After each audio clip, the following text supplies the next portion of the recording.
Norwich. This is your latest Manchester United transfer news and a quick update on Manu Kone because talks have taken place with his side of things, agency, around a move to Manchester United. A big change literally after I'd finished the show this morning. So let's delve into it because remember what we were saying this morning is Ederson is off and United like Koné, but there's a bit of a disagreement on the board about whether they want to proceed. That appears to have changed because recent talks have taken place.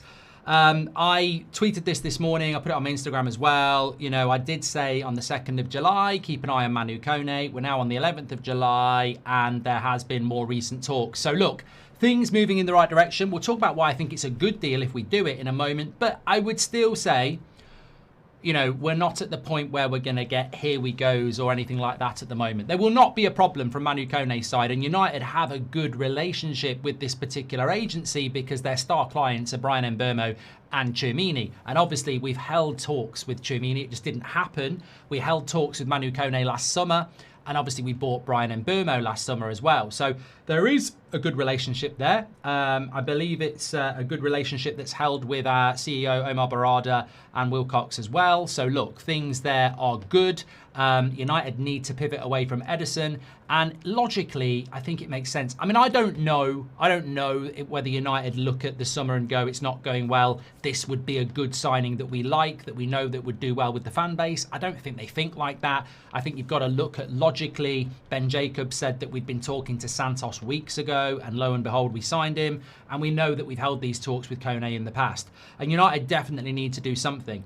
I think there were reservations there. Certainly, as of this morning, that's what I was told. But that has changed later this morning that United are on board. And I would look at that and go, look, maybe it is the collapse of the Ederson deal in the last 24 hours that has made, Carrick and co go, look, this is a good player to go for. Maybe it's his performances for France in the quarterfinal. Maybe they've looked at that. Maybe they've looked at the fact that Ederson was a player that was in our system for years and then we did go there and Koné is the same. Look, I hope this goes ahead. I really do. I can't say it's here we go or anything like that at the moment, but it's definitely moving in the right direction. That doesn't mean we're not talking to Joaó Gomes, and I certainly don't think we won't. I certainly don't think we sign Joaó Gomes and Koné, but I'll take the encouragement that yes, in the last few hours, this has definitely changed. There are talks ongoing.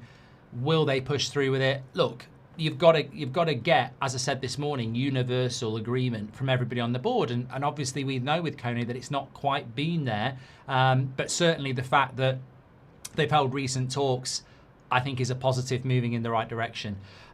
Look, I think the positives with Koné, 25. So, and I think he's only just 25. Let me just double check that. Obviously the injury stuff, I think people will be in the comments about, that's absolutely normal. I wouldn't expect that to be any different. But look, I think that when you look at the fact that he's represented by the same agency as Tchouaméni, there's a close relationship there. He sort of plays under him for France. There are very similar capabilities. He's a very athletic player, which I don't know whether that's a trait of that particular agency, but you look at their four best players, Koundé, Tchouaméni, Koné, and Mbeumo. It's not uncommon for an agency to look after their players to that extent, and they are very athletic players, very hard-working players. So yeah, he's 25. He's only just turned 25, so literally at the start of May he was 24. So he's only just turned 25. Good age for a player to come into Man United. Obviously, he's established in the French squad. He has got experience of the Bundesliga and Serie A. The price is good. Roma would do it for less than 50 million euros. He would come to us. There is no bidding war there. We have a good relationship with the agency. We need a midfielder. And I think that, the positives for me are that he fits the profile of what I think we need. And by no means is he a sitter, a six. Like he can get forward. He is very energetic. He is good on the ball. But yeah, he is a defensive monster as well. And I think that's what I think that's what United need. And I think as well, if you said to me Santos and Koné or Santos and Ederson or Santos and Gomes, I think that Santos and Gomes is a little bit like underwhelming.